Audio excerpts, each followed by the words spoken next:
Greetings commanders and welcome back to another Warpath video. My name is Eagle and in this video we are going to give you a beginner's guide through the different structures within your base. So we're going to break down what every structure does or adds value to your base, and we're also going to give you some tips and tricks on which milestones you should go for when you are developing your base so that you would know exactly what sequence of structures to upgrade and when to upgrade them and to which levels you should get them at different stages within the game. This will help you out a lot in your early to mid-game development so that you can actually put some milestones and targets for your base to reach those in order to actually develop much faster and more efficient, which is the most important thing over here.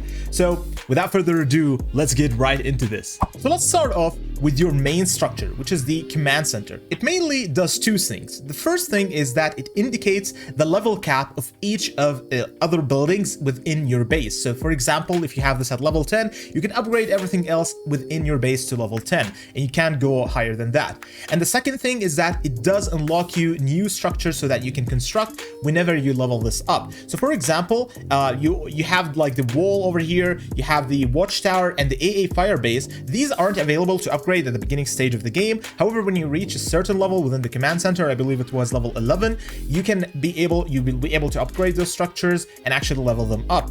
You will also be able to unlock new structures that are available over here that are only unlocked when your command center reaches a certain level, but also there are more structures that aren't even seen in the build section.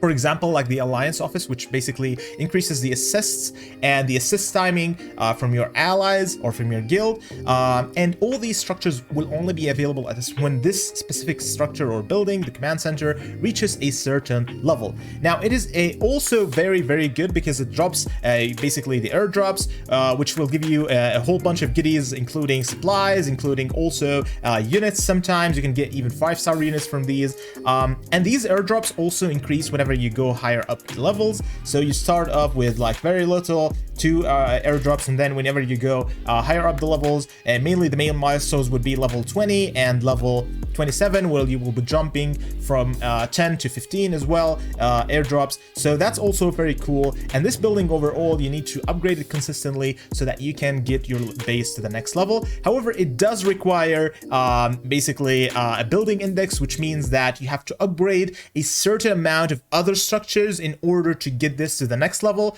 So it's not just the resources or the supplies, you also have to like get other structures to a certain level so that you can upgrade this building and move on with your development. Now let's move on to the second structure, which is basically the research center. The research center is very simple. When you upgrade it, what it does is actually increases the research speed within your structure. However, there are also some milestones over here that you need to look out for.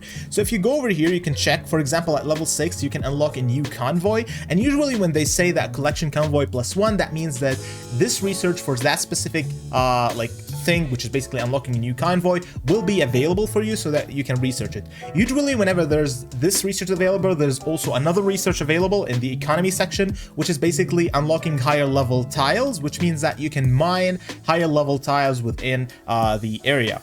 And then you have the increase of max level. The increase of max level is basically focused on the military section, which means that you will be able to research specific researches over there that will increase the cap of which your units can reach, the level cap basically. So the main milestones over here would be level 21, which will basically increase your cap to level 80, and then you have another one at level 25, which will increase them to level 120, and then of course the last one at level 30, which will increase them to level 200. Now this is a very, very big milestone. Of course, reaching a basically a research center to level 30 would require a lot of time, but when you reach that stage, that is a massive milestone, and this is basically how your goals should be set up in order to get that. If you're wondering how do I have 3 research queues running at the same time, that is basically because I have bought 2 monthly packages.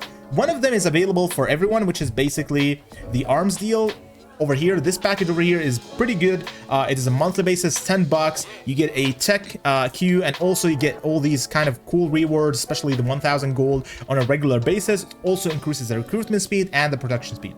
However, there's another package which is called Power Play, which is conveyed by these guys, which is covered masons. These are a special group, only appears when you reach VIP level 8. You can see that over here. So once I hit this milestone, you'll be able to unlock Covert Masons. And what this does, basically, it's very similar to the arms deal. However, it gives you another check queue and a production speed, but also additional black market deals, which I'm going to show you in a second. And it also gives you 5,000 gold on a daily basis. Whenever you buy this package, you get 15,000 gold, but 5,000 gold on a daily basis sounds really amazing for me. So I immediately went for this package whenever I have the chance for it. Now, regarding the black market, is actually a building that's also unlocked when you reach a certain level of command center, and this is basically where you can get some special deals for resources and supplies within the game. And obviously there's here the weapon supply. This is only when you get that specific package, and when you get that, you'll be able to get some advanced supplies for weapons. Some really good deals over here, you can get them, and definitely recommended if you're going for that route. Now, let's talk about another building over here, which is basically the armory. This is simply where you can get units from your chests and tickets. Basically, you spend your tickets here and you get units. There are two types of tickets, the universal ones and the unit or the faction specific ones, or the camps. So as you know, you have 3 camps, and every single day a new camp unlocks over here so that you can actually use your camp specific tickets to basically get the units of that specific camp. Now, the cool thing is that I believe on Sunday you get all these opened in one day, so basically if you want to spend a bunch of those over here, you can do that as well. But I do recommend spending them on events when there are specifically overlaying events. So for example, 2 or 3 events that focus on the same thing, then I would definitely use my tickets over there, especially when it comes to the Grand Showdown or any of these events. Now, let's talk about, so we talked about the armory, everything. We're just going through the base like this over here. Let's talk about the Air Force base. The Air Force base is simply where your scout units are produced. You can basically, whenever you go higher up the levels, you'll be able to unlock more scout planes, and you'll also be able to get something very special when you reach level 13. You'll be able to get the ability to scout, automatically let your scout planes basically scout the map. And the way that works, if you click here, as you can see, continuous scouting means that whenever you have the game open, so for example, if you have it open on an emulator or even your phone, your planes or your scout planes will be able to scout the whole map without you just keep clicking on specific fields or fogs for them to scout. And this is extremely helpful, especially when you go to a new city. For example, we just went to this new city, and I really wanted to scout the map basically, and I've already scouted this whole section. It's been only basically a couple of hours or even one day, I believe.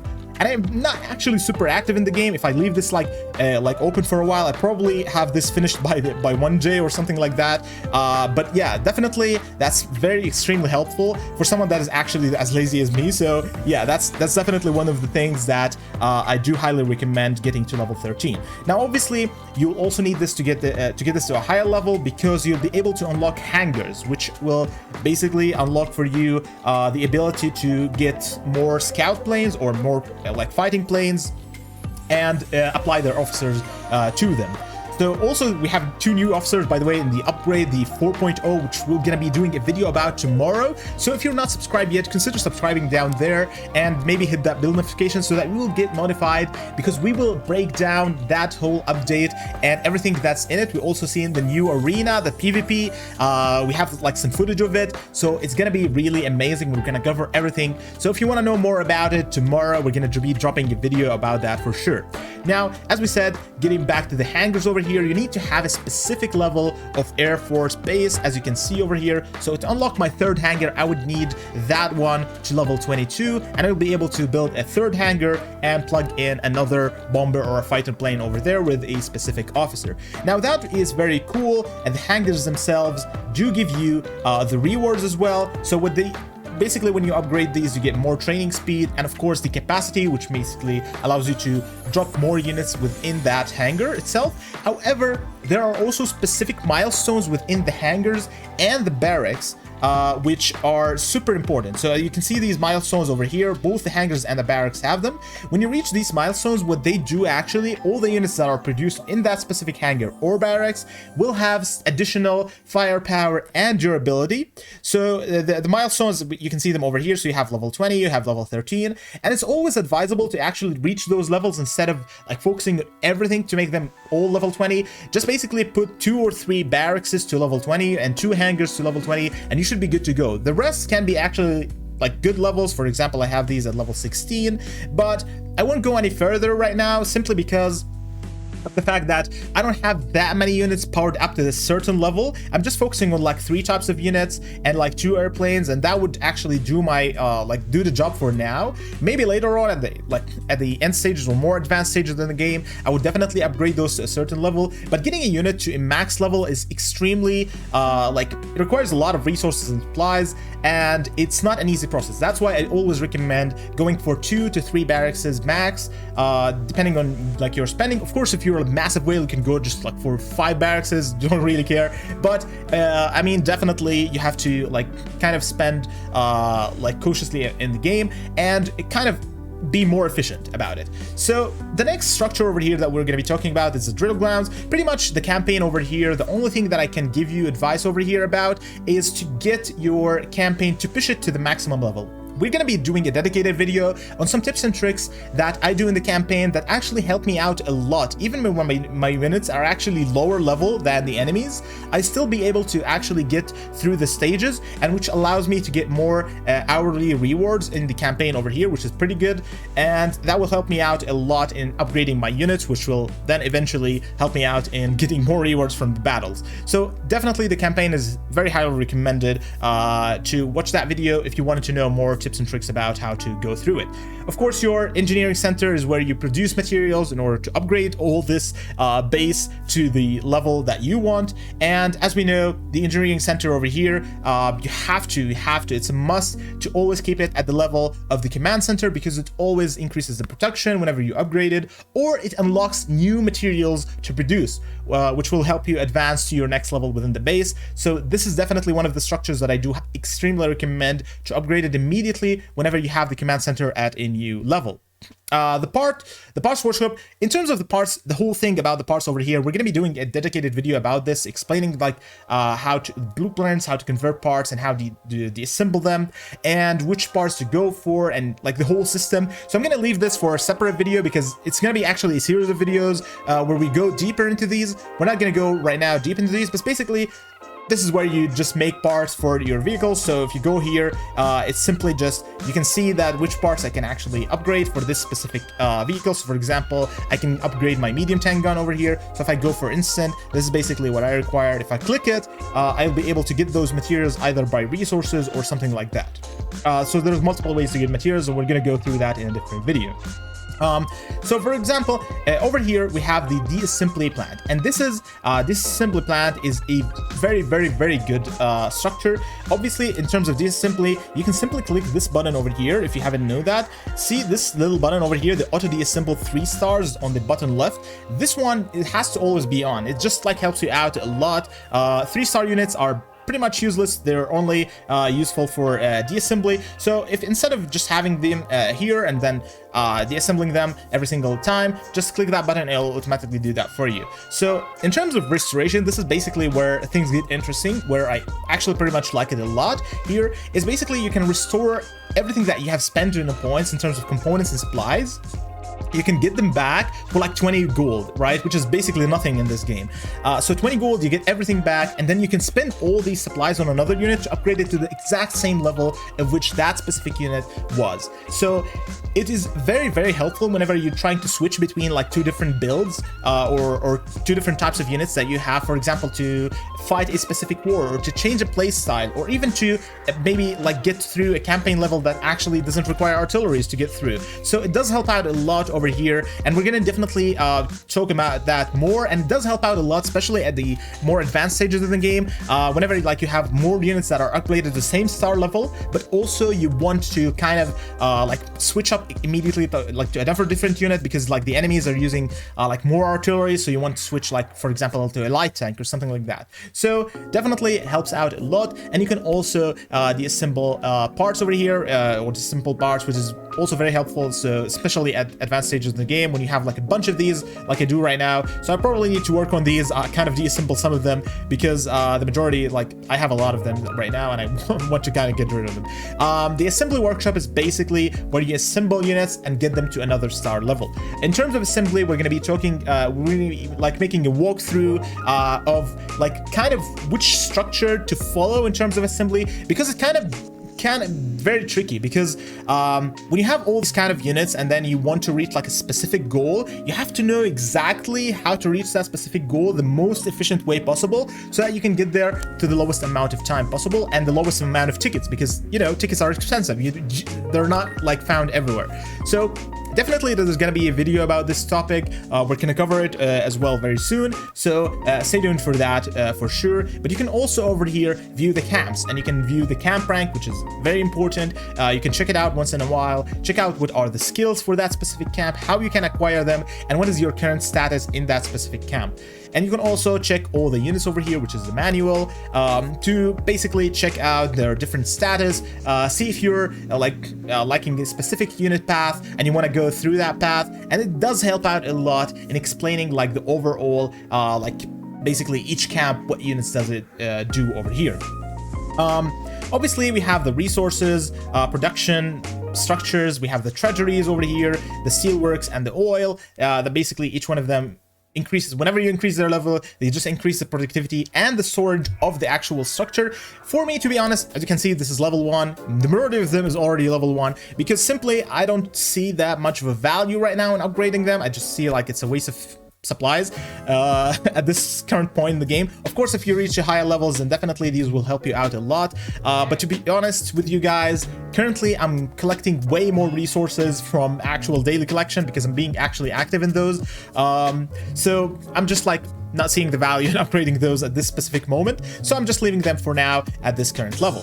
The reserve barracks is basically where you get your reserves, which are your daily, let's say, or your regular units, where you can actually how many units you can produce per let's say day or specific time period. And whenever you upgrade it, basically it does two things for you. It increases the limit for you, or the capacity for the reserves, and it also increases the reserve recovery speed, which is extremely important, especially when it comes to like war days or war periods where there's intense fighting all the time and you need an immense amount of reserves on a regular basis, so that you can continue fighting on a daily basis. Even if you have the resources, it is still extremely hard to get the reserves, especially if you're an active fighter that is fighting on a regular basis.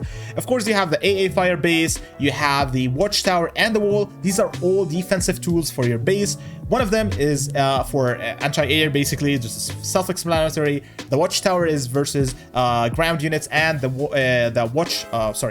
wall is basically increases the durability of your base, which gives you more HP when enemies attack you. All of these are super important. They have to be at a high level, especially if you have like a level 20 command center. Probably the same level of the command center would definitely help you out a lot in countering attacks of your enemies. Finally, we have the bistro over here, which is basically the place where you can drink and basically get rewards for your drinks. So technically these are the rewards. The rewards are amazing over here. You can get officer stats or statues from this specific section. You can also get a bunch of other rewards, for example, like speed ups, supplies, and officer experience boxes. And these are basically the rates for those drops. Usually, I don't really recommend going for one drop or one drink. I would just recommend going for 10 drinks and then immediately using that, because I don't know, with my experience, I got better drop rates from there. But of course, if you're like missing a couple of drinks, then there are the offers section over here, which is basically where you can buy all the drink tokens that you want, and from those drink tokens you can spend them over here and get some officer statues. So that was a walk through the base. I hope this wasn't a very long video. It does help out a lot when you understand these, especially as a new player, because I didn't really get this like when I was actually playing the game for the first time. It sounds a little bit confusing, and it didn't like, it does help out a lot when you know like which milestones to go to whenever like there's an event ongoing, because I'm a person who likes to play these games on highest efficiency because I don't spend a lot, so I like to maximize my resources, my supplies, whenever there's like multiple events happening. So I always try to reach a certain milestone and then stop over there. Whenever that milestone gives me a lot of points for the event, so I'm getting a lot of rewards from the events, but also I know that if I can go for the next milestone before I can reach that, it's not going to give me that much value, so I wait till the next event comes in and then I go for another burst of construction. So that's why you see like my power stuck at a bit and then immediately booming to a certain level in the game. So I hope you guys liked this video. If you did, make sure to leave us a like down there and consider subscribing to the channel. It does help out a lot to grow the community. Thank you so much for watching, and we definitely see you in the next one. See ya.